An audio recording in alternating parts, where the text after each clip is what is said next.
Unspoiled Network podcast.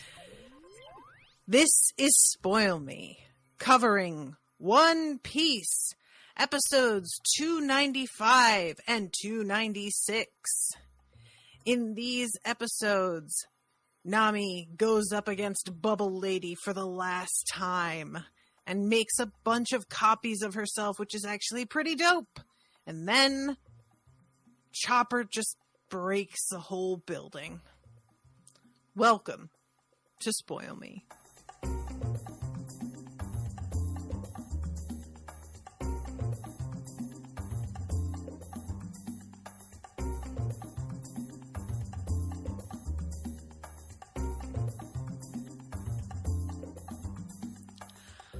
Welcome to the show, everyone. I am Natasha. And I'm Florian. Hello. Yay! Welcome, Florian. Thank you very much for joining me. Yes. You know what's coming, don't you? I have to ask, why these episodes? So first of all, I want to say, I think last episode you were like, oh yeah, the wannabes are coming up, so that means there are always awesome episodes, something big is going to happen. And I was just sitting there like, well, I just chose these episodes because I liked them. Well, that's also a valid thing. Yeah, I always think of them as like you're doing it because there's something like a huge pivotal moment.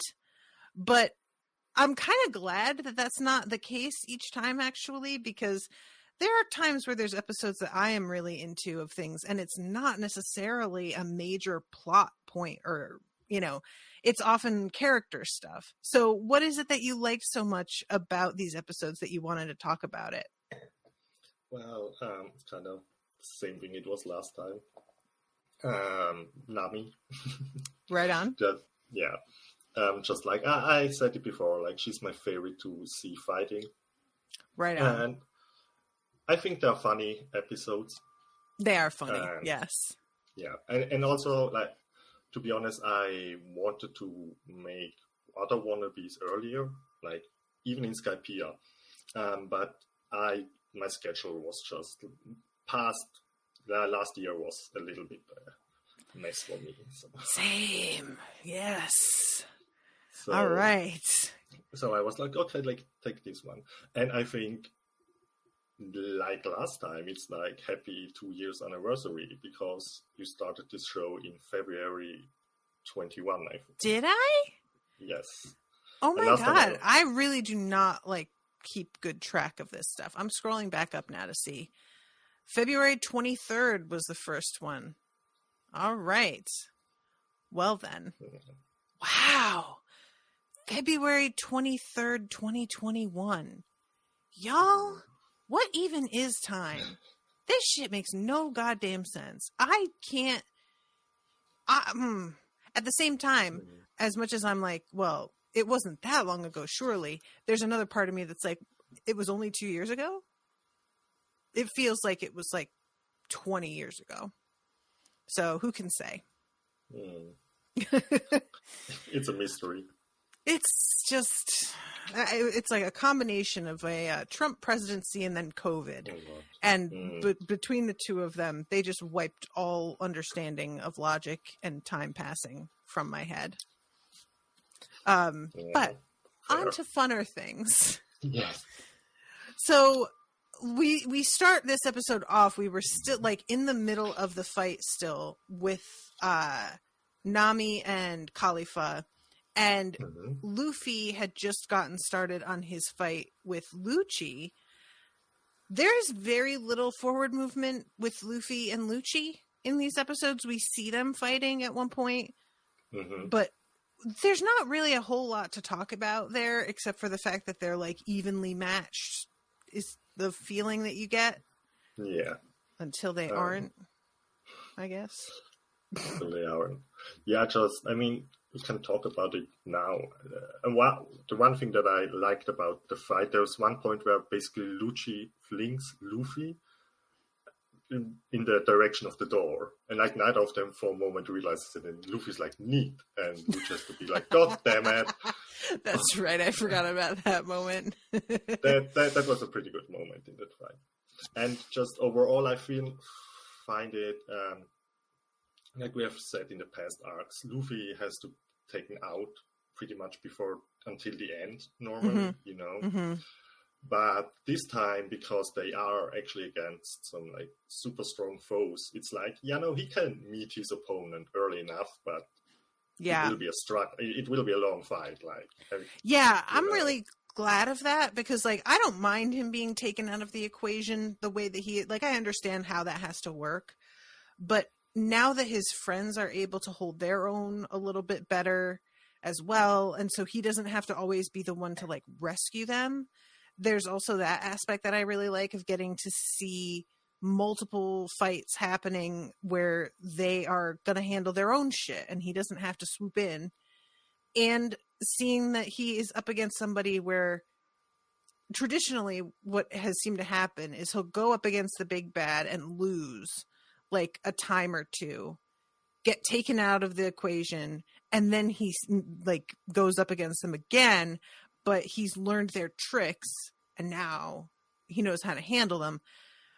What's interesting is that with Lucci, he has already run into Lucci before, and yeah, he did get himself smacked down, but there really isn't like a secret weapon to use against Lucci, you know? Like, I think about Crocodile and the fact that he had the sand power, so water was his thing, and then Eneru, and it was that Luffy is rubber, so it doesn't work.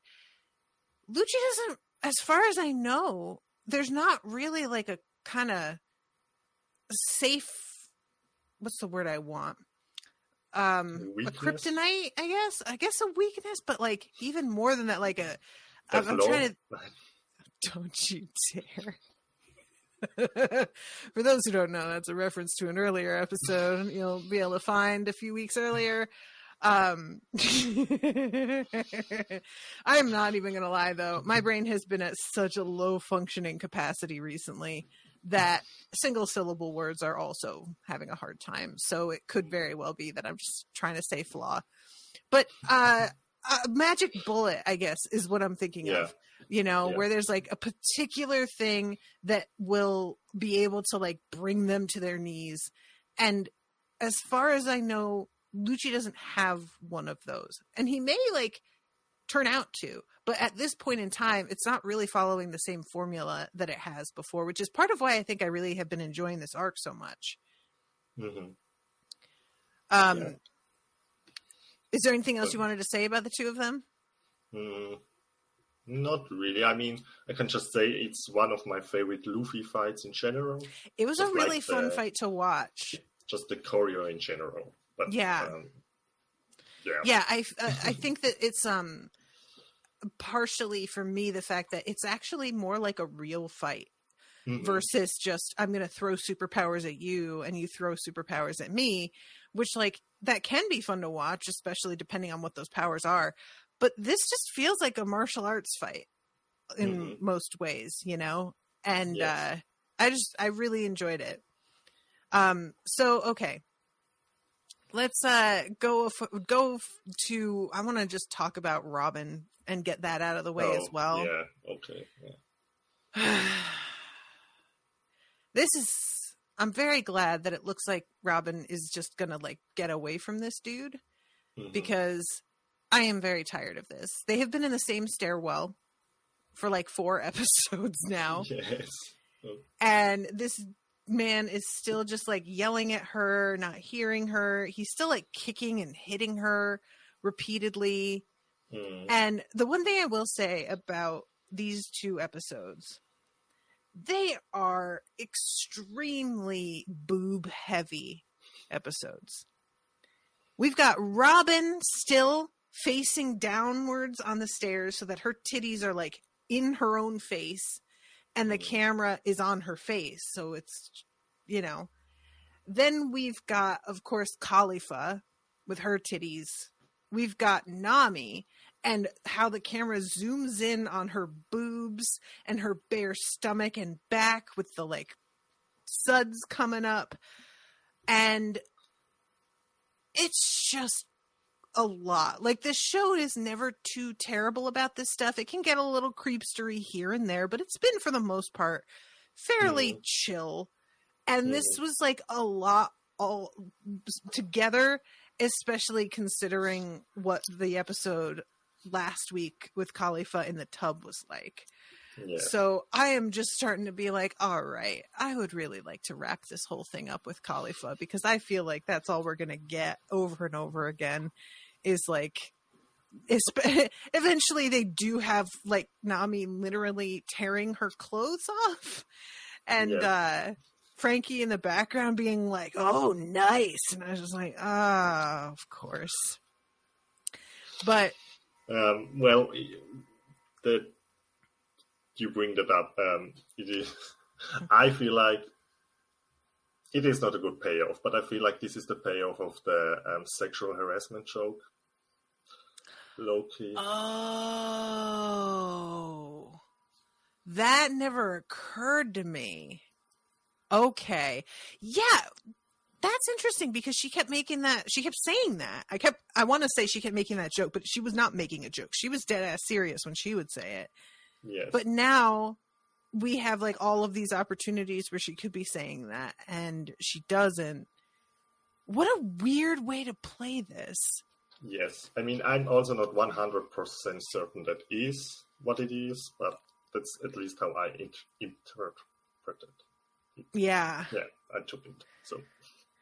Yeah, it's not a great look. Like, no. You know, I've already talked about my feelings on the sexual harassment joke in general, but it feels like the kind of thing where, you know, these silly women, they dress like sluts and then they want us to not sexually harass them. And I'm just like, hey, boy. But dealing with Robin, she tries a couple times to convince Spandam to call off the Buster call, which I'm really curious if he even can. She's like saying that he needs to do it, but I have this feeling that if he were to try, I'm not sure how successful that would even be. You know, like... But I still am like, at least try. Right, definitely. And he he doesn't believe that anything's going to happen to him. He is so confident, and I really, as much as I don't want the Buster call to happen because I'd like everybody else to be okay, I do kind of want the Buster call to happen and watch Spandam's face as he is also just like blown to Kingdom Come, just for this petty satisfaction, a real like cut off your own nose to spite your face kind of thing. You know, I admit it. It's fine. I can be petty at whatever. We all know it. Yeah, it's fine with him. So that's pretty much everything with Robin as well. And eventually she like gets away from him and she's like, yeah, I am going to go take care of this my own damn self since you are not even listening to me. And that's, I think, the last we see of her is her like getting away from him. Yes. So, all right. Now we'll talk about, get one more thing out of the way. Chimney and her rabbit cat, who I don't think I quite caught the fact that the rabbit cat is just a person saying meow, meow over and over again. I thought it was like a meow, but it's not even quite meow. It almost sounds like somebody with like that kind of like, yeah, see? Like, you know what I mean? Yeah. Very odd choice, but... I mean, yeah. You I think it was also in the past episode, you were like, the mushis, like the transponder snails, like that they're also say click and stuff like this. They say click, which is amazing. I still love that. What a weird thing. But yeah, they regroup with Kokoro, thank you. And I do kind of enjoy Chimney being like, where the heck did everybody go? We wanted to show them our awesome secret passage and they're all doing other stuff.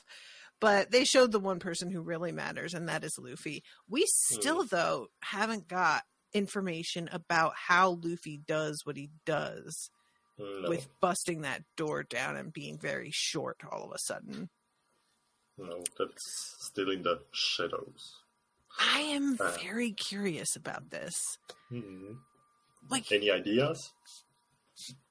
No. Like, what I'm trying to imagine is a way that I can link back what happens to him here with his rubber powers. Like, and, you know, I mentioned it looked like he was a hot water bottle in the first fight against Bluno, Yes. but that's not the same thing as what he does here. So I can't decide whether or not it's like a related. It doesn't look like it is, but also shrinking and then like stretching out is part of what the rubber does. Mm-hmm. Is he just like concentrating down into like a heavier, lower like mass, higher density version of himself? Into a bagel or donut? I have seen everything everywhere at once this week for the first time. Oh God, that's such a great movie. Yes, when I'm just going to say the dog karate or whatever started to happen, I just cackled. I cackled so loud. Oh my God, there's some real weird. The hot dog hands. Those are I could barely watch that. It was just so gross and horrible. I was like, that was like, okay, I didn't expect that. And then Rakakuni. Yes. Which is like my... First I was like, after doing like, they cannot say because it's infringement thing, you know, like copyright, and then... Nope. They're just going to go with that joke. Yes. This so yeah, but Kokoro and Chimney, that's what we talked about. Right. I wanted to say for Chimney, Chimney is a kid. Mm-hmm. So for a kid in a show, I love her. You know? Yeah, definitely. Like, she's not my favorite character, but when I think of other shows and what kind of kids are in there, I'm just like, True. Like, Chimney is like an MVP, low-key. So... Yeah, y'all know how I feel. I have a couple of things that will throw a wrench in the works for me. And one of them will often be kids. And another one is romance. If romance is not done well, I just find it so tedious and like uninteresting. And so whenever there's a romance that's done super well or a kid who's played really well, whether it is like this, where it's just, you know, a good voice actor or an actual literal child actor, it's just such a nice surprise because I don't like this about myself, but my instinct whenever I see a kid turn up in anything is, here we go. You know, yes. I don't want to have that attitude, but it's there. I can't help it. So yeah, yes, and Chimney is one of the few that I'm like, oh, let's see what this bitch is up to now. Every time she turns up. Yeah, she's like low-key crazy. Like, yes. Like I think when she first appeared, you described her as Pippi Longstockings? No. Yeah, because her braids stick out. Yeah, her braids. And like, yeah, they're like both crazy girls in some way. So. Do you know I've never read Pippi Longstocking? Oh, you haven't? No. It is I think it's a fun... I don't know if it's... how do I say that? If it's not racist, so... Problematic? Yeah, problematic. That's the better word. Yeah, if it's not... I don't know how it holds up in that category, but I remember it being really fun. Yeah, I should look into it and see, because I could go for some, like, sort of light child lit right now. Just something soft. But yeah, you do run into that sort of surprising material every now and then in old stuff that you weren't expecting. And you're like, oh, great. Yes. I often get her mixed up with like Anne of Green Gables because they're both redheads who are sort of precocious troublemakers a little bit. So I'll feel like I've read Pippi Longstocking and then I'm like, oh no, that's just Anne. I'm getting them all screwed up. Okay. All right. So now let's talk about... go ahead. You just talked about their one thing is children that you don't like, and the other thing is romance. Mm-hmm. And I just wanted to ask you, do you expect a romance in this story, or were you like we are pretty far in by now? Like, was there ever a point where you were like, is this going to be a romantic thing? Or... I don't think I ever thought that there was one showing up. Like, the only thing we get anywhere in that direction is Sanji, yes, who feels a way about literally every woman he's ever met in his entire life. And so that doesn't count. It's just there for the comedy. I can't imagine, like, Nami just doesn't really ever seem interested in a relationship with anyone. She's so interested in being self-sufficient. Robin, like, just, I don't see that for her at all. Zoro, I mean, he has this, like, one girl that he keeps having weird encounters with, who is from the Marines. Yes. And I could see maybe, but Zoro is so, like, closed off in some ways that I feel like it would take a complete transformation for him to openly be interested. In other words, if there were to be sort of a romantic thing with him, I don't think it would ever materialize into anything real. I think it would just be that he had feelings and just chose to, like, live around them and work around them, but not ever really do anything about it. I mean, Sanji, again, completely off the table because he is just unreliable. He's just a horn dog. Chopper is the only one that I could see, maybe, because he's such a, like, heart on his sleeve sweetie pie. But he's also so gullible that I worry if it were to happen that he'd be falling for somebody who's full of shit. I feel like Chopper is too childlike, like he is. Yeah. It would be maybe more like a crush than like falling in love. I would hope, because I just feel like it's a little bit too weird. He's so small. Yes. Everybody else is at least in their late teens, but isn't he supposed to be only like 14 or something? Yeah, he's like 14, 13, something like this. He's the youngest of them all. Yeah. And I didn't even mention Luffy, but like, yeah. I don't see that at all. I mean, I'm just gonna pose a fan theory here to you. A lot of people think that Luffy is asexual, actually. Okay. And like, it's not really something that has ever been confirmed, but I feel like it works. I feel like, with Luffy, I could buy that he's either asexual or simply so incredibly intensely ADD that he has never focused long enough on any woman to be able to tell if he's attracted to them or not. Like, he reminds me of the puppies, where their attention is so easily distracted that even when you're giving them a treat, which they're very excited about, if you're also giving one of the other puppies a treat, they ignore the treat they're about to get to try and steal the treat from their brother, because they just can't comprehend that maybe they should just wait for their own and they'll get an actual thing instead of fighting and probably not.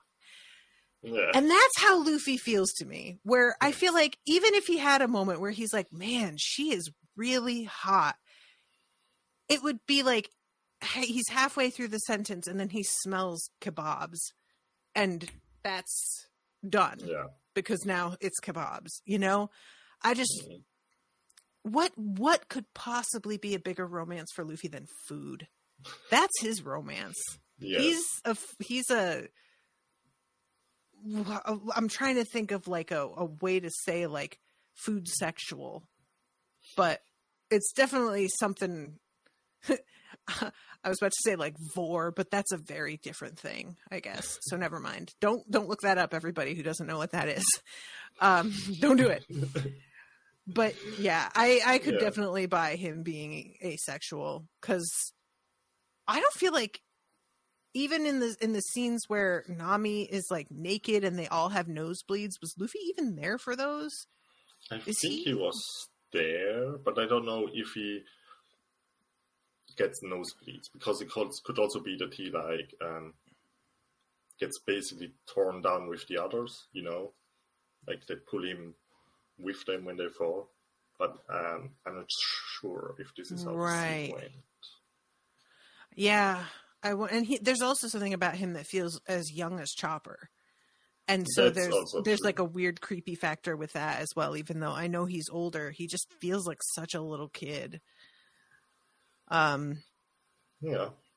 So like, I'm not against romance, period. It's just that most romance that I encounter in fiction feels like it's tossed in to just create drama in a way that isn't really like convincing. It always feels sort of cheap. And romance that I actually care about and that feels like, oh, these people actually have chemistry is really rare. It's hard to pull off.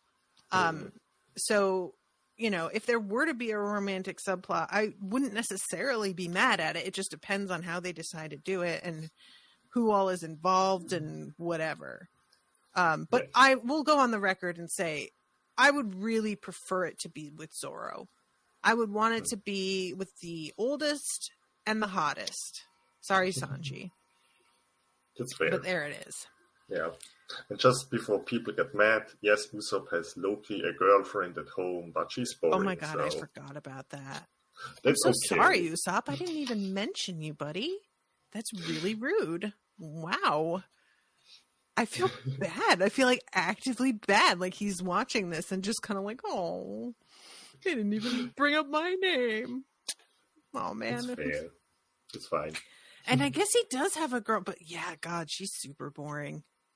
And like, she's nice, but is he ever going to see her again? Is really my question. I really don't know whether I think he's ever going to see her again. I don't see like they bring characters back in this show, but it seems like they do that in filler episodes a lot. It doesn't really seem like that's often main arc stuff. Yeah, so I guess we have to wait and see. Well, all right. So now let's get to. I'm so sorry. I'm watching this as we're talking, and the animation of Nami with her like bubble legs is so fucking funny to me. First of all, whenever she turns bubbly, the artist who's animating outlines those areas in blue instead of black. So they just have a sort of less defined look to them than normal. And I feel like that's a really smart way to handle it, where it's like there's something off, but it's not so dramatic that it's like confusing to the eye.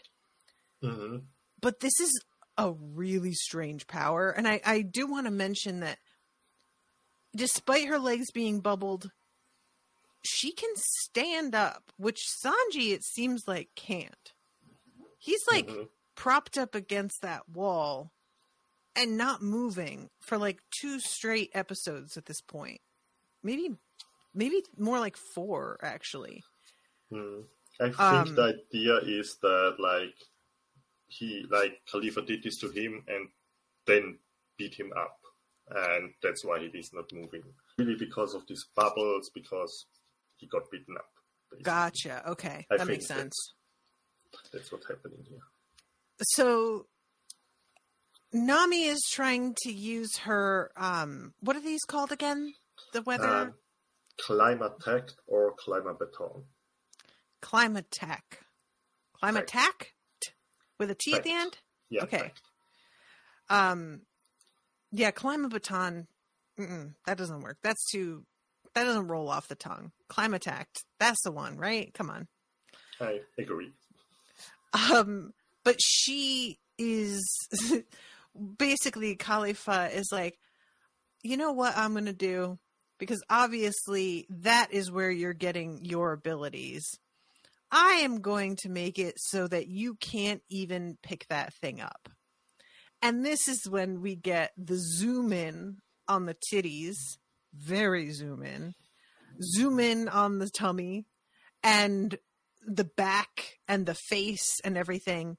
And she is just getting covered with bubble lather.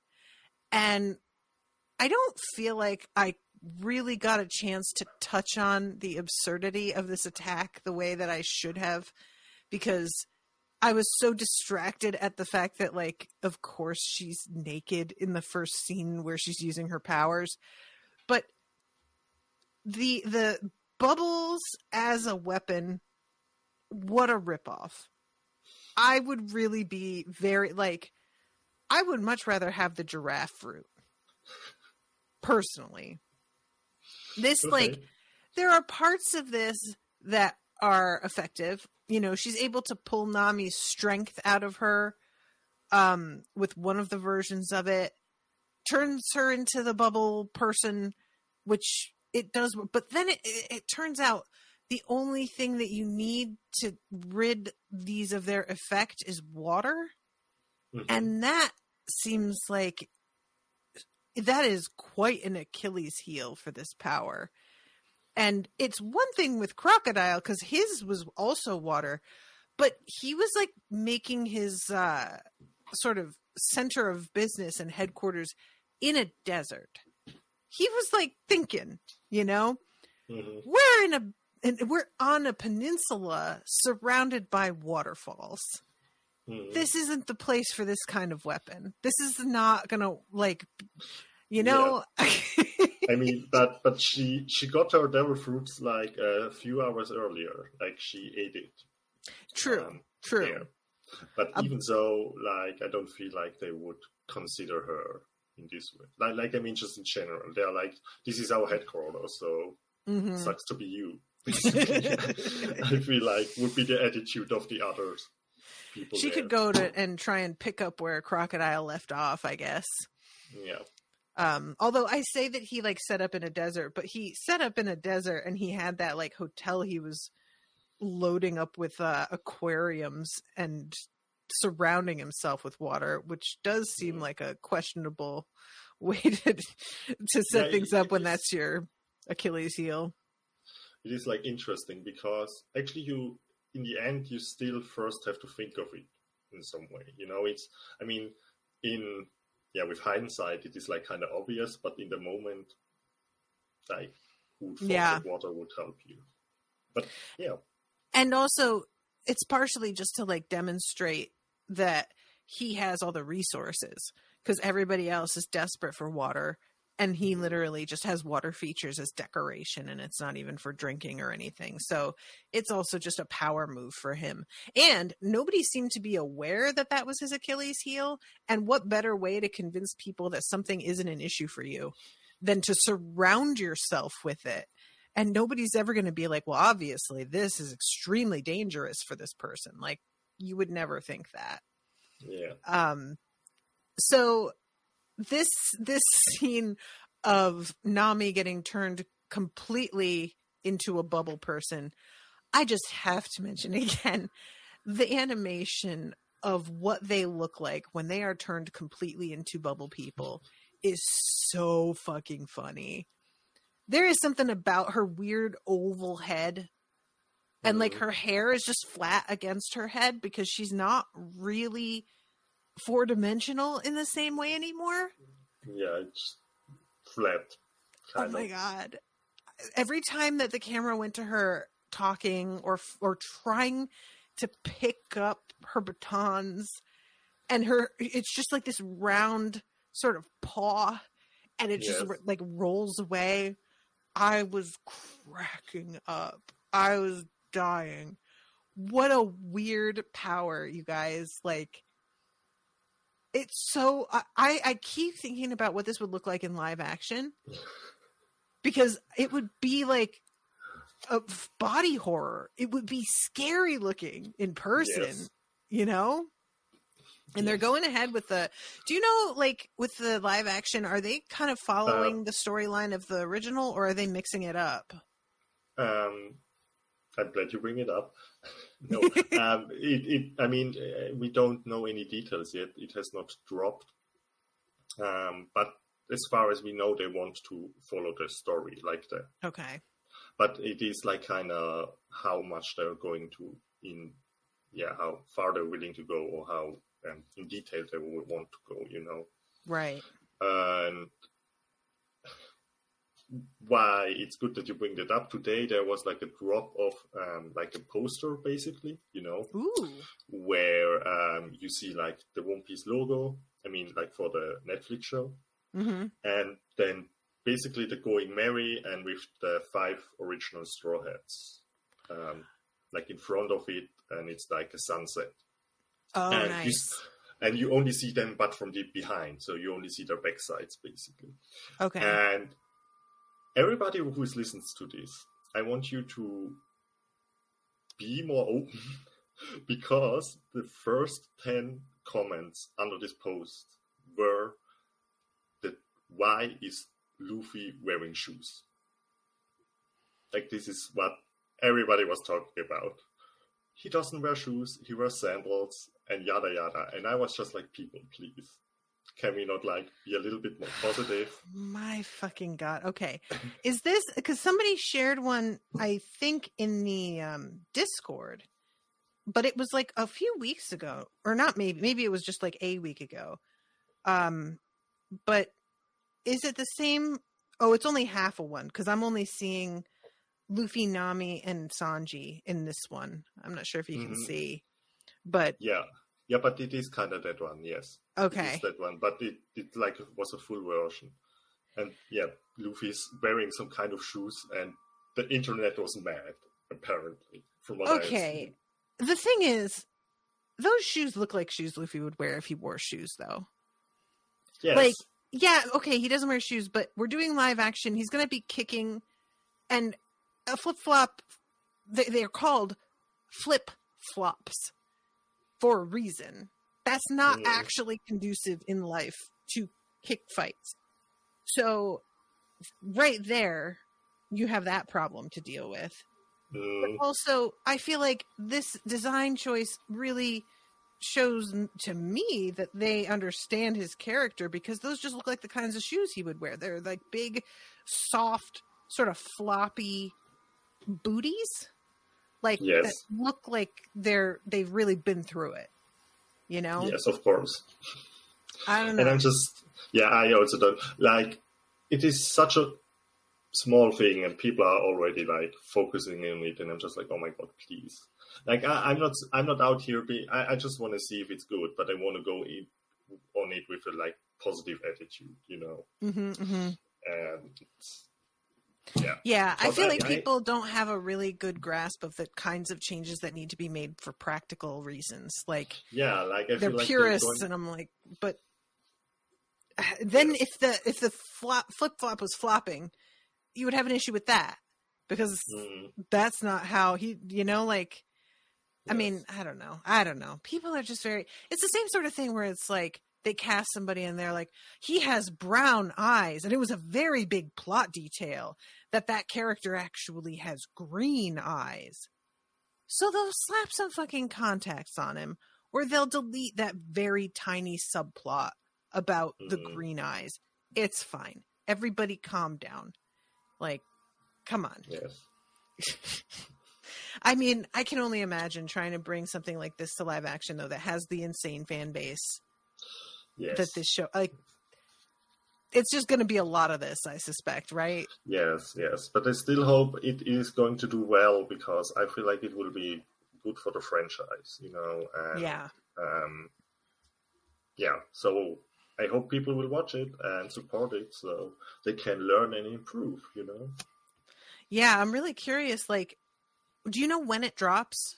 Have they announced an actual premiere date yet? No, I mean in the poster that's set at 2023, so this year. So I'm wondering if I'm going to be allowed to watch it, or if y'all are. I think we have to talk about this in the Discord, but I mean, for the beginning, I would say better not watch it. And I would probably guess that we will watch it, and maybe if it's like really good, we will ask you to maybe make a special 1.5 hour episode and talk about just. Oh, okay, I see. Like maybe depending on how good it is, Yeah, I hope that it doesn't go the way of Cowboy Bebop, where it was a lot of build up and then they just fucking canceled it.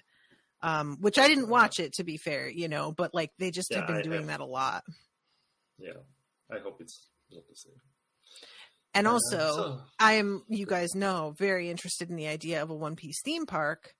And if we have a show that's live action, I feel like that can be a lot of inspiration for theme park design as well. And we could make something with that. So I'm rooting for it in that sense as well. Yeah. But by the way, I think I saw something there's a Universal in Japan. And I think they have like a One Piece section, but I don't feel like it is like a section like you think in Harry Potter, you know. I think it is like I don't know, one thing or something. I think feel like like One Piece. Sorry. So it's not like a huge thing, right? But, I would have to investigate further in that because I feel like I read something about this. I'm interested. All right, well, we will have to come back to that, but I'm excited about that. I mean, I think that poster looks really good. Yes. I was kind of startled that was the live action because other than Sanji being much thicker than he is in the card, because like, you know, in the animation, he's so string bean thin that it's not like a person in life could look like that. Nami looks fairly close and Luffy looks like the fucking cartoon. The way he's standing, everything about his posture there. I don't know, man. Other than the shoes, that's Luffy. Okay. Like, what are you talking about? So, amazing. Good for you. All right. Back to this fight. This fucking fight. So, yeah, Nami gets turned into this bubble person. I really do like Khalifa being like, look, I know it doesn't do a lot for your curves, but your skin looks amazing now. Just like, you are such a weirdo. And she even in the sub, not in the dub, but in the sub, she says, I envy you. And I was a little disappointed they didn't put that into the dub because I thought that was kind of a funny line. Like, I made you look so good. I'm almost jealous. Sorry, I'm gonna screen share this just so that you can enjoy this bit with Nami and what she looks like because my God. She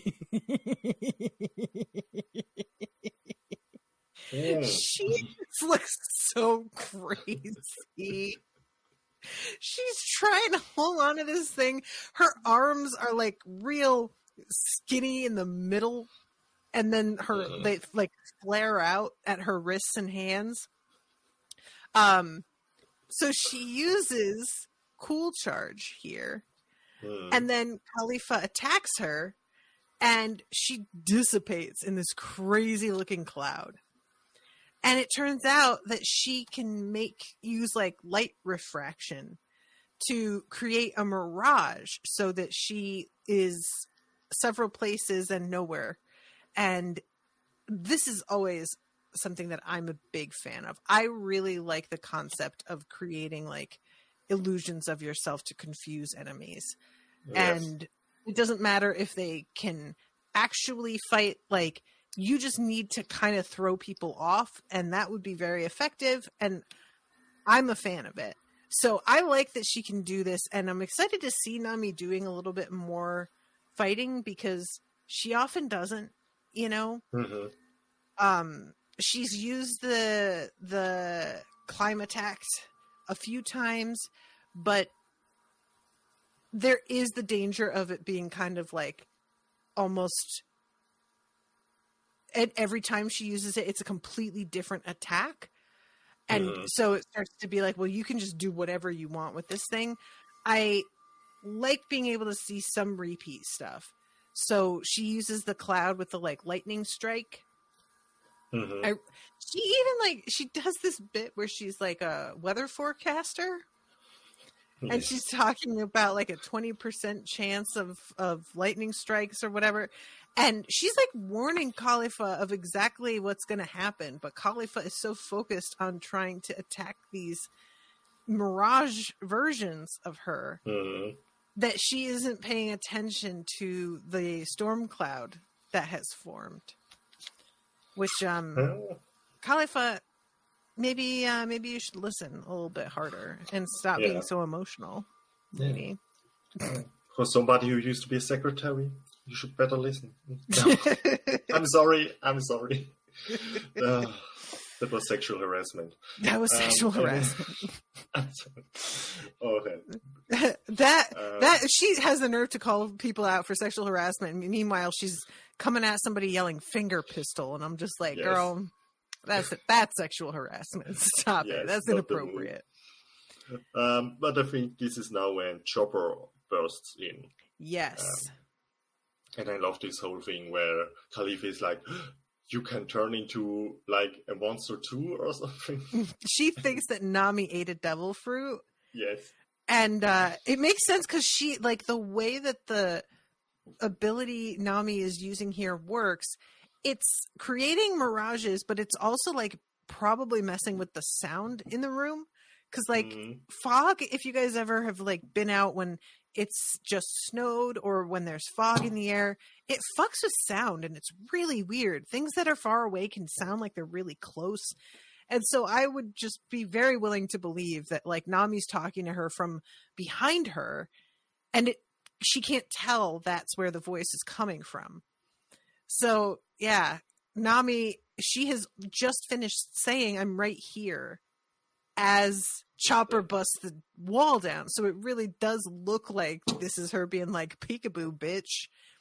And Chopper just like roars and is standing there staring at her. And I love the camera pulls back and we just see weirdo rubbery Nami's back of her head with the big like sweat drop. Cause she's like, what the fuck is this? And I do appreciate everybody notices Chopper's hat and everybody is like, what is going on with Chopper? Like, there's no other person this could be, you know? Yes.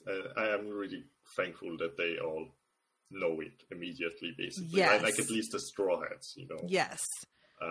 Because I feel like there are many shows where like somebody turns into a monster and everybody, I don't know, thinks the monster attacks them and goes for the hunt, and then it was, oh no, it was our friend or something like this. Yup. And it's always just like, come on, guys, use your fucking heads. Yes. I really do have, this is the weight in my heart, is when you have people figure stuff out and the plot doesn't rely on cheap misunderstandings. This is what I'm about. I love it.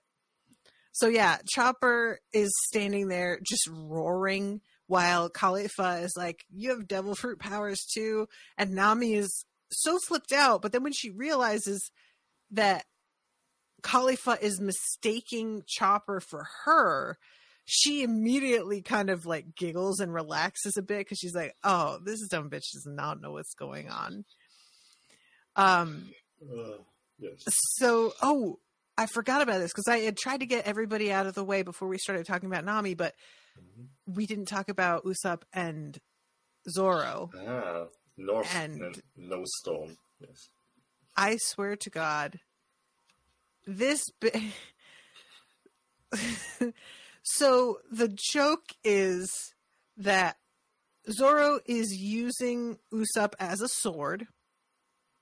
He then is like, we need to set up like an attack, and he calls it a lure. And Usopp mishears him and thinks that he said allure, like he's very alluring. And then after not too long a time realizes what Zoro actually meant.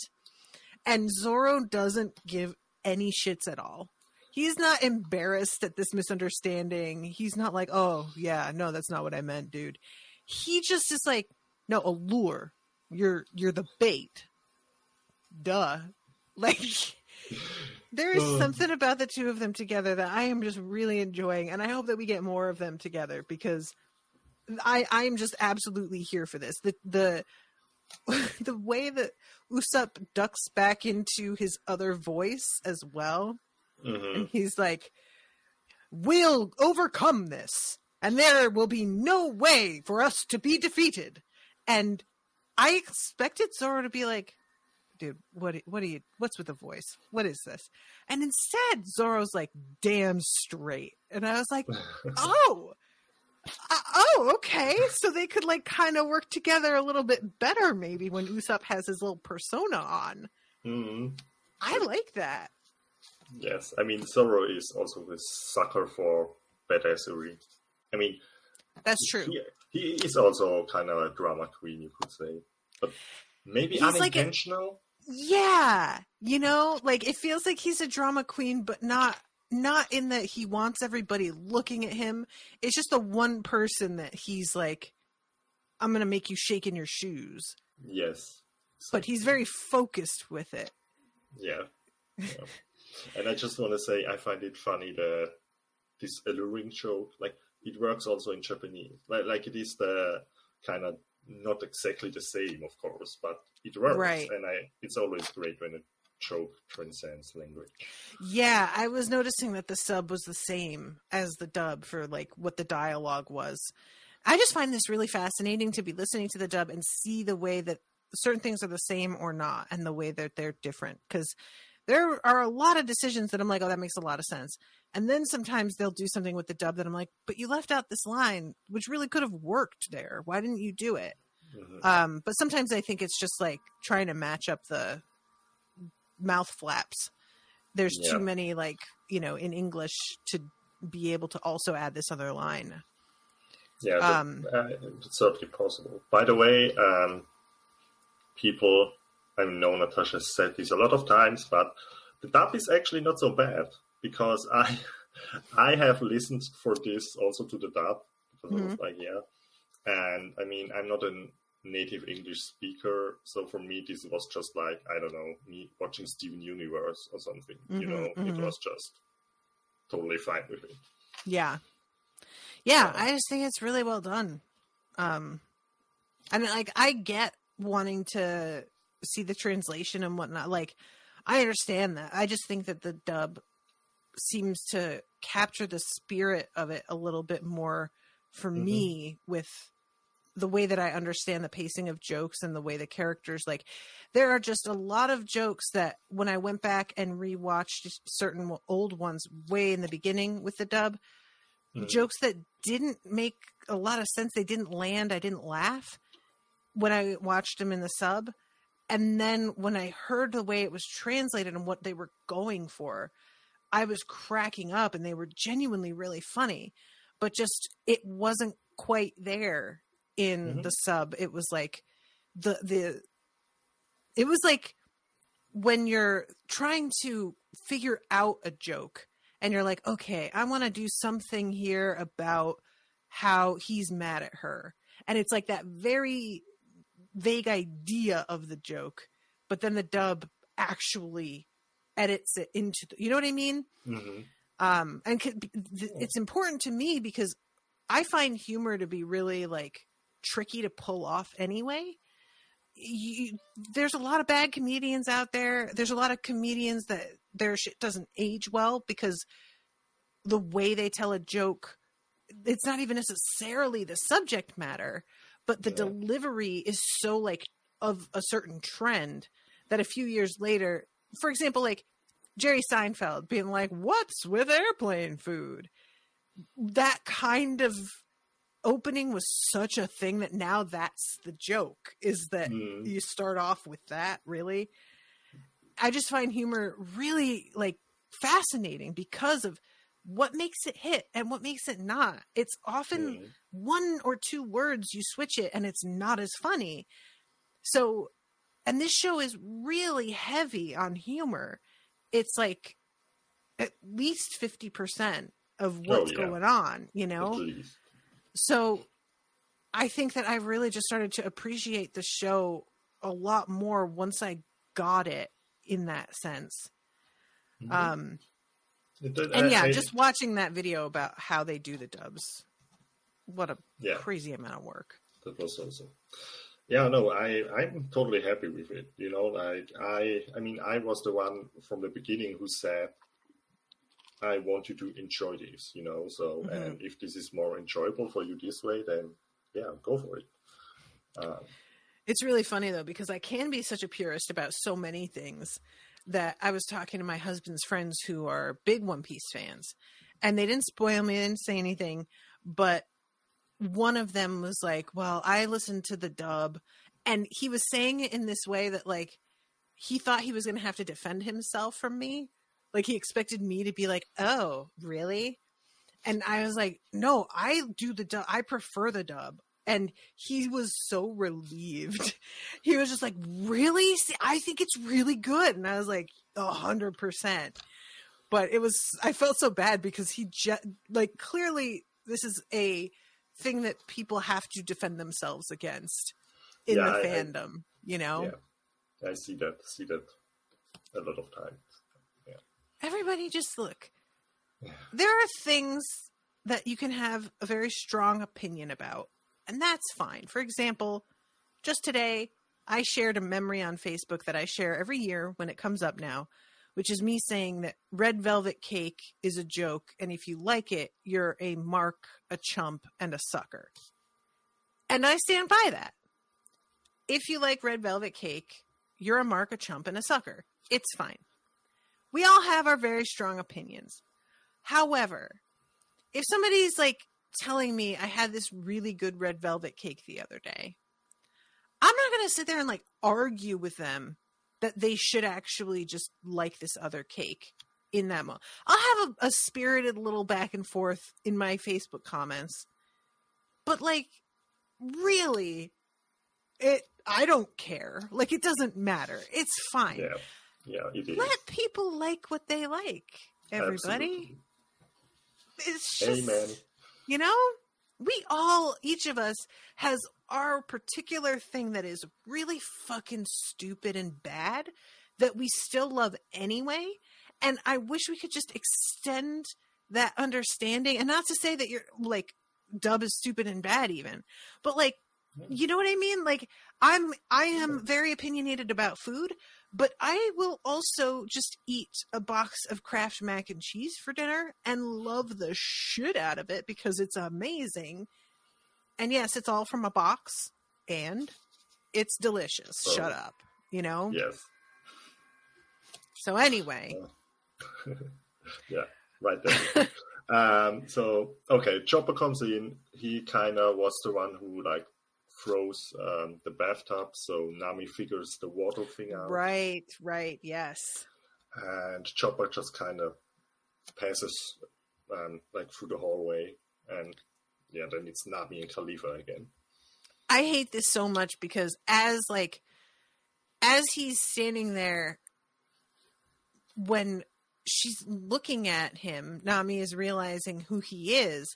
She has this memory of like little baby tiny Chopper in his hat and his like cute little face with his like heart eyes, and it's like put up next to this giant fucking monster, and it really hammered home to me how terrible this is, what's happened to him. You know, he's so tiny and adorable, and then we see this like rage beast. What is it that Frankie calls him? A deer gorilla? Yeah, deer gorilla. Which honestly, like, yeah, that works. That feels pretty much. Yeah. He's like King Kong, but as a deer. I mean, he was like climbing the tower, so. Yeah, exactly. But yeah, so he's like trying to punch down at Khalifa, who is attacking him in turn, and then realizes that this isn't Nami, and she's just like chilling on Chopper's shoulder, looking down at Nami, and Chopper doesn't seem to notice she's there because he goes for Nami instead, who very quickly realizes like, oh, he doesn't recognize me. He doesn't even know who I am. And both her and later on Usopp and Zoro are like, why doesn't he see who we are? And I'm like, guys, I feel like it's very clear that Chopper is not himself at the moment. Like, you know. And I mean, maybe to stay with Chopper for a moment, like at the end, like Frankie pushes him into the ocean. Yes. Did you like see that coming, or were you like, no? And Nami is like, this is part of our plan. And I'm like, I guess. I mean, I want to believe that. And I mean, I trust that you, because Nami, when Frankie's like, well, guess we're going to have to kill him. Nami is like, I'm sorry. The fuck did you just say to me? Which I really appreciated. Yeah. And she punches him in the head. So I know that she's not going to like put Chopper in danger, you know, but I do not know what she's planning to do to help, because she's got her batons, but like, she doesn't know what happened to Chopper. She doesn't know about eating the Rumble Ball or anything, I don't think. So the plan that she's coming up with, I have to imagine, is only about like containing him so that he doesn't attack anybody. It's not about putting him back to rights and making him shrink and like, I don't think they have any idea how to do that. I mean, I think it's said in the episode, like Frankie is the one like who asks her, like, do you know what's up with him? And she's like, no. Yeah. And then he's like, oh, we have to kill him. Then he hits her. And then later Nami says, but Nami does say she thinks, I mean, her best guess is that it has something to do with the devil fruit. And that's when Frankie is like, he has an idea. And his idea is basically to throw Chopper into the water. I don't get it, because like the devil fruit makes it so that you can't swim. Yeah, and so when you're basically on a rampage because of the devil fruit, their idea is like, okay, water will basically coming down, basically. But will it? I feel like he's going to be drowning. Is it not going to make him more like? I mean, I'm just saying, if I'm on a rampage and somebody starts to drown me, I'm not calming down. That's all I'm saying. Now, that's fair. I mean, maybe they're looking at this plan? More like turning a hose on me. Okay, maybe, yes. You know, like I'm about to fight a bitch and somebody just sprays a hose in my face. Okay, that might stop me. Maybe. But I mean, I don't have other idea, so. Yeah, that's fair. It just feels like I don't like if he can't swim and he just sinks. He is very large. It's not like anybody can help save him and fish him out of the water. I mean, we see, I think, Frankie jumps after him, I feel like, after he blows him through the wall. But Frankie is very small in comparison. Yes. I guess they're maybe hoping he'll shrink back down to his regular size, I guess. Which, once again, maybe? I don't know, man. Well, I guess we'll see. That seems like a big risk. Yeah. Look, what it comes down to is I hate this. I hate this for Chopper. I hate this for his friends. And I also low-key do kind of wish Chopper had just killed a bunch of CP9 agents. Because he doesn't kill anybody. Am I wrong? Like, not that anybody really dies on the show, but he doesn't personally take anybody out except for, I guess he does take out Ghostface Killer. That's how I think of him in my head now. So, okay, he gets that really, like, decisive victory. Khalifa, Nami finishes off herself, though. Yes. And not really with any help from Chopper, because he chucks Nami. Yes. So she was working at a disadvantage, if anything. Yeah. And then we have Frankie took care of Fukuro, like the zipper guy. Zipper mouth. Fucking weird. So basically left are the giraffe and the wolf. Right. Yeah. And that's... And Lucci. Right. And the giraffe and wolf, Chopper does interrupt that. Yes. So it's possible that he can assist with that situation, although it doesn't look like that's going to be necessary because they just start arguing with one another yet again. Yes.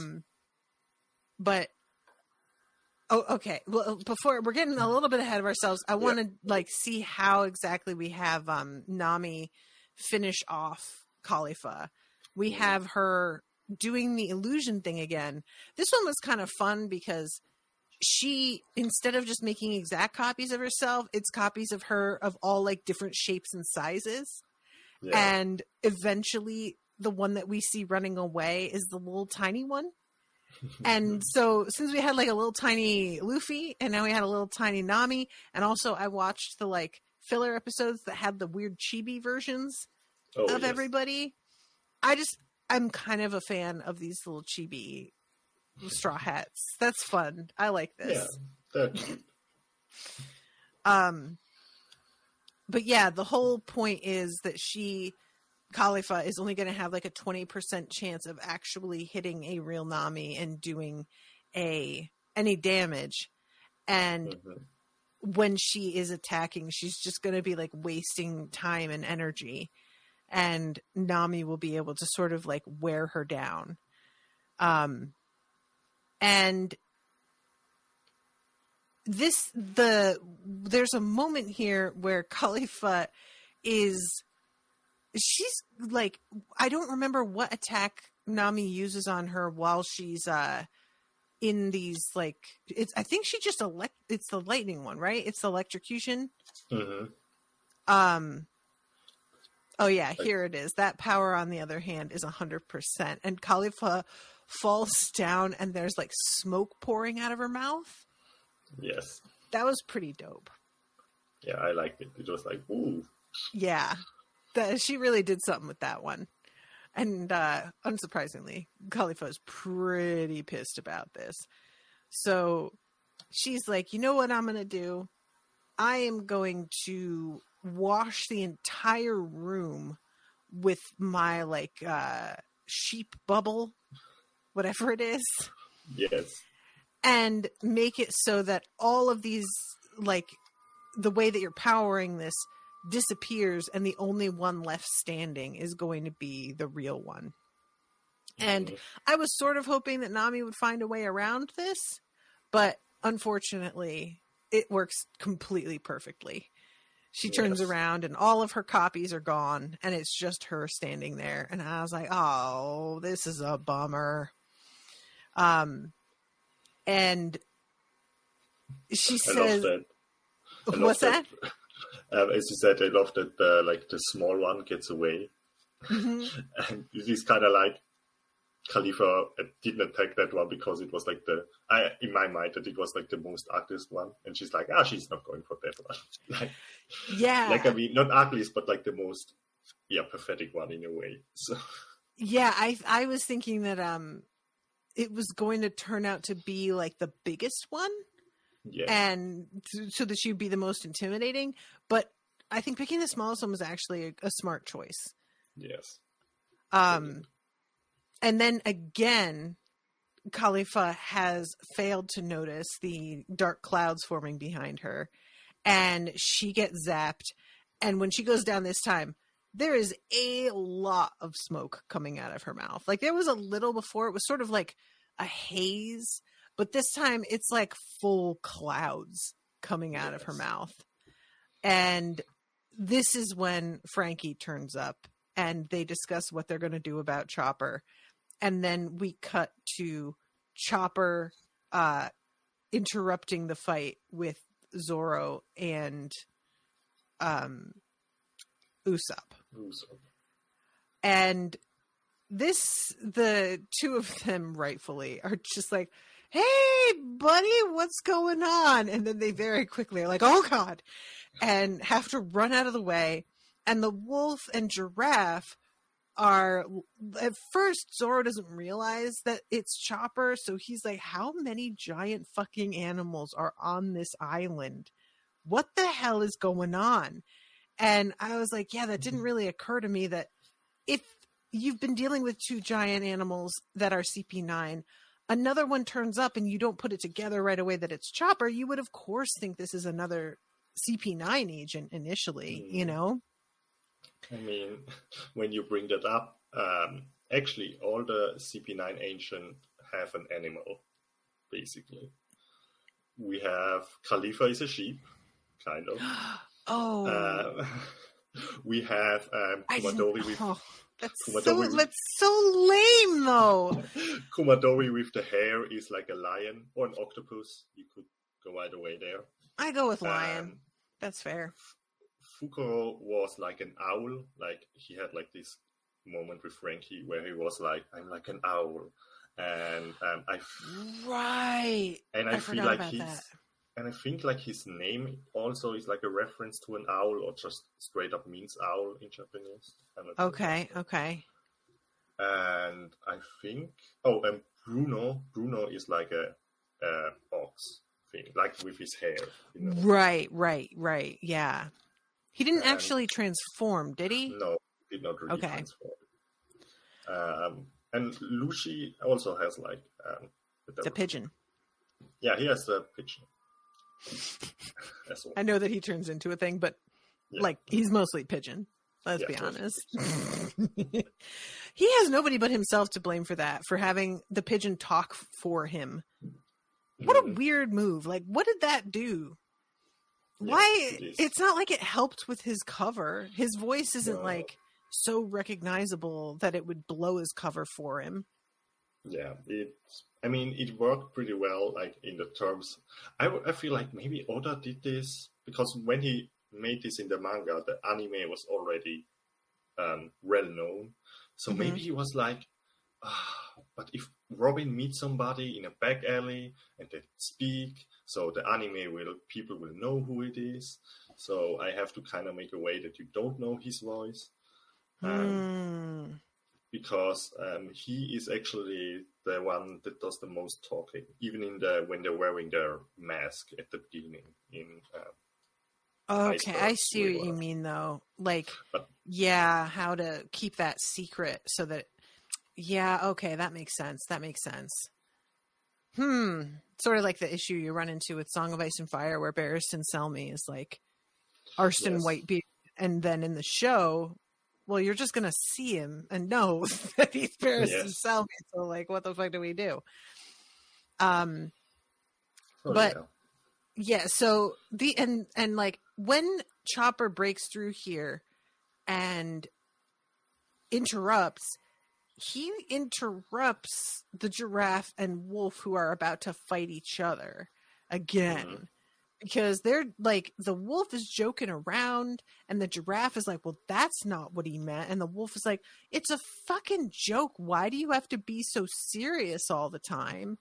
And the giraffe, well, what's wrong with being serious? And it is just,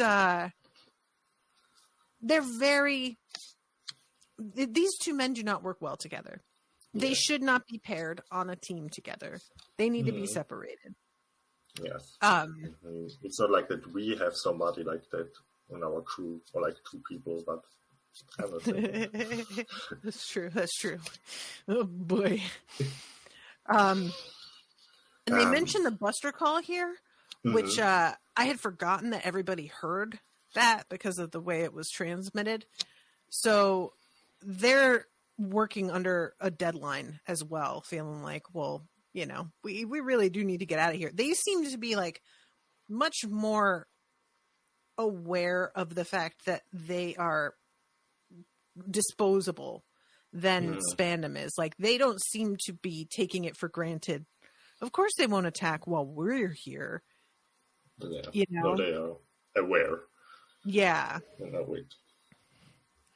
And I feel like that's pretty much everything in these episodes. Yeah. When at the end, like Usopp and Zoro get separated, basically. Like the handcuffs get opened because Khalifa had the key to theirs. Right. So yeah, it looks like the two of them get some action. I am very relieved on Usopp's behalf that he does not have to be a sword anymore. Yeah. He's been trying to make the best of it, but that has sucked very much for him. Yes, indeed. I do really enjoy like the way that Zoro just like whips him around, and he is like almost looking like he's getting sick, like seasick, because it's just so much movement at once, which makes sense because Zoro is very strong and very fast, and I don't think that Usopp would be a problem for him to lift at all based on what we have seen. True. But yeah, when they see Frankie like blow Chopper through the wall, Usopp understandably is like, wow, fuck you, dude. What the hell? And I'm just realizing, like, we see him go down into the water, and I'm trying to see if there's any sort of like, yeah, I guess it looks like we see regular ears for a second. So it does look like the water is maybe like changing him back. So, poor Chopper. It still looked great. I feel so bad for him. He just felt like he had to do something, anything. Yeah, he's like such a good little boy. We need to fucking come up with a way for him, because these Rumble Balls are not cutting it. They're not doing the job. Everybody else is like advancing in their abilities except for him at this point. We are going to need to fucking, I don't know if it's like combat training, if he needs to start getting some lessons from Zoro, or if he needs to be given his own batons by Usopp. It's like, or maybe he can start to reformulate the Rumble Balls and make it so that they last longer. Maybe he can like make, I'm trying to think of, because like all of those things that I'm saying are him relying on other people. I would like for him to come up with a solution that he can work on by himself using his doctor skills. Yeah, so maybe like upgrading the Rumble Ball in some way. Yeah. Sounds reasonable. By the way, before we come to the end, did you read the thing that I sent you? Yes, yes, I did. With Ace. Yes. Ace. And it was I kept forgetting, because the way it's done is like chapter 1, chapter 2, and I kept thinking that these were like the opening page for a thing, but they're the actual like story. Yes. And the chapters are named after episodes of the show to indicate that this is happening while that episode of the show is happening. Right? Yeah, kind of basically. Like it is like, as we said in, like, what's it called? In comics, and you have usually like a front page of some sort, where it is like Superman and I don't know what. And in One Piece, it oftentimes is like, this is the front page of this chapter. So when you open up, you actually see like, oh, they are in Skypia right now. But every front page lined up together gives an own story about Ace.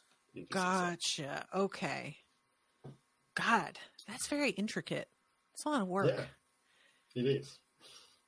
So Ace is still looking for Blackbeard. Yes. Not paying for his dinners at restaurants, which bad form, Ace. Go pay for your fucking bill, sir. I think that what Ace needs to do is start leaning into the sort of Lothario thing, because Ace is very cute, and I feel like he could get a free meal from a young woman who is looking for a good night. You know, earn his meals, sir. Yeah. You don't have to be stealing from innocent townsfolk who are trying to make a living. Go and find a nice young lady who's looking to entertain for the evening, and get by that way. It'll be fun for you both. Yeah. I mean, it doesn't have to be an older lady. That's true. That's true. How old is he supposed to be? Is he like 20? I think, either 2 or 3 years older than Luffy. So it's either 19 or 20. Okay. Exactly. So, and he winds up at one point on this like farm, a dairy farm, and this girl asks him to take a message to this dude who's like in the Marines. Yes, like some, I don't know the position, but he Yeah. works for the Marines. So Ace goes and like pretends to be an officer, which they very quickly find out he is not.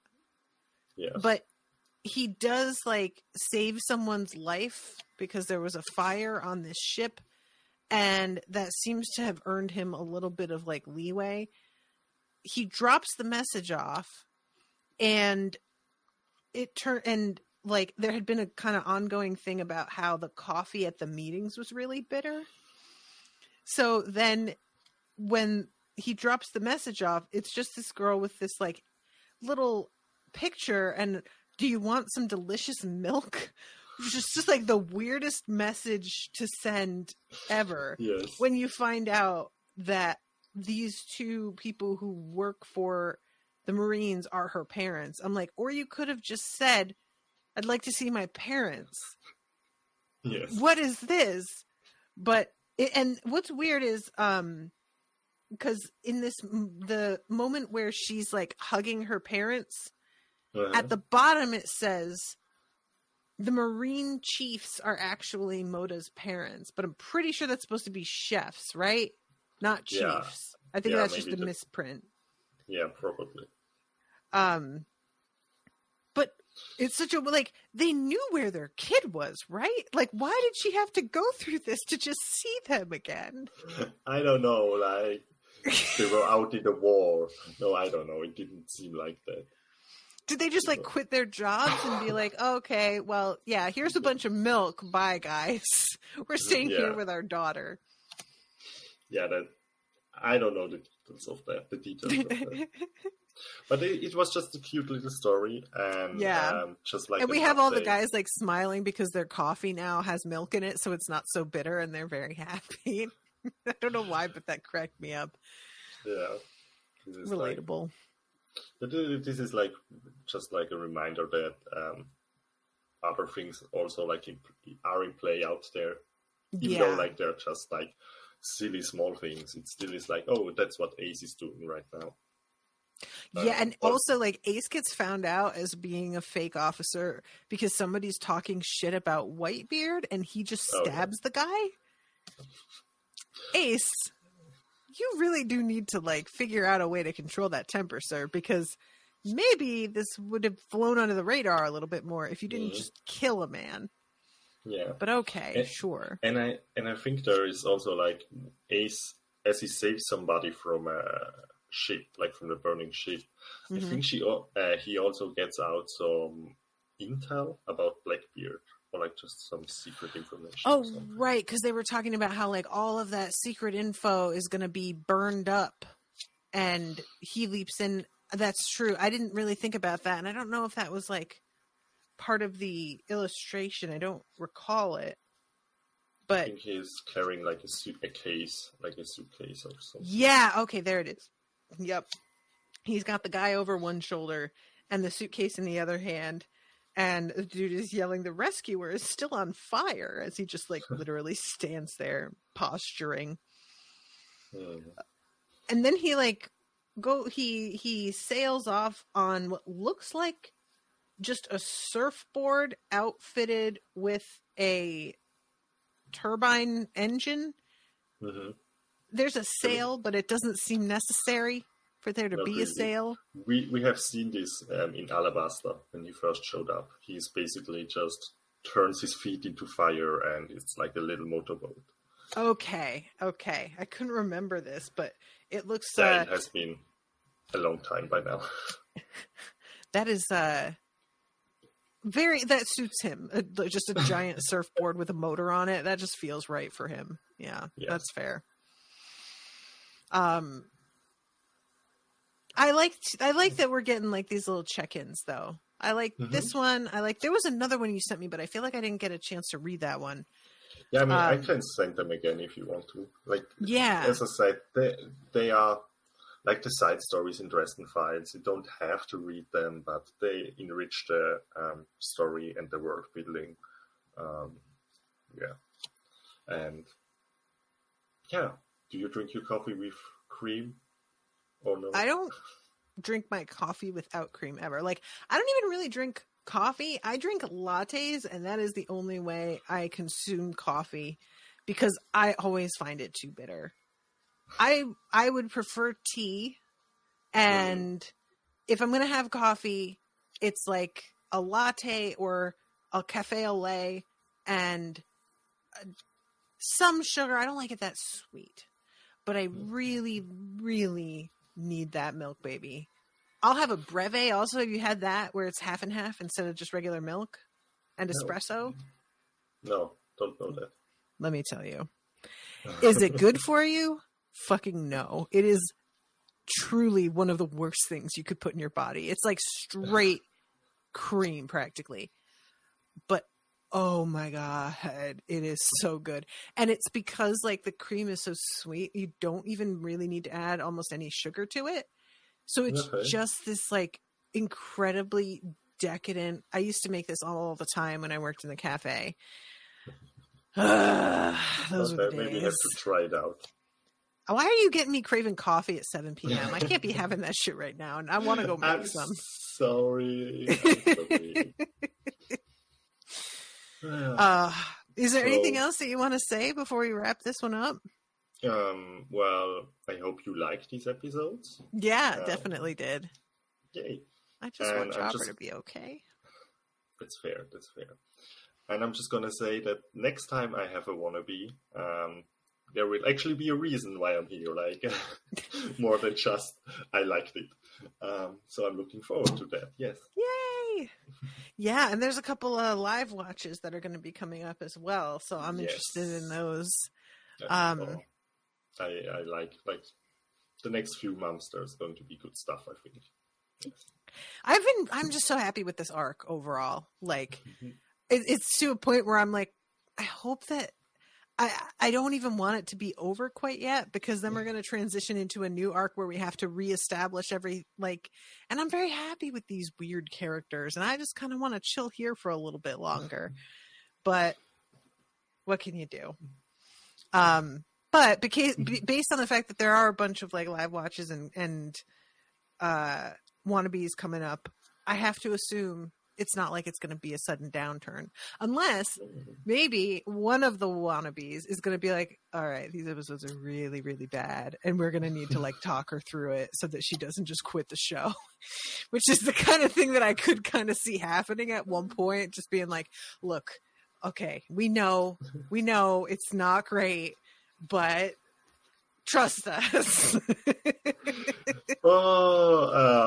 Yeah, I will not. You got a look on your face when I said that. Yeah, I will not elaborate on that. Uh-oh. No, it is smooth sailing for a while. Yay! Yeah. Get it? Sailing. Get it? You guys get it? You see what he did? Nice. Well done. Thank you. I'm all week here. Well, not really. Once a year. I'm here once a year. All right, everybody. Thank you so much for listening. Thank you, Florian, for joining me. Really appreciate you. Thank you. Until next time, toodaloo, motherfuckers.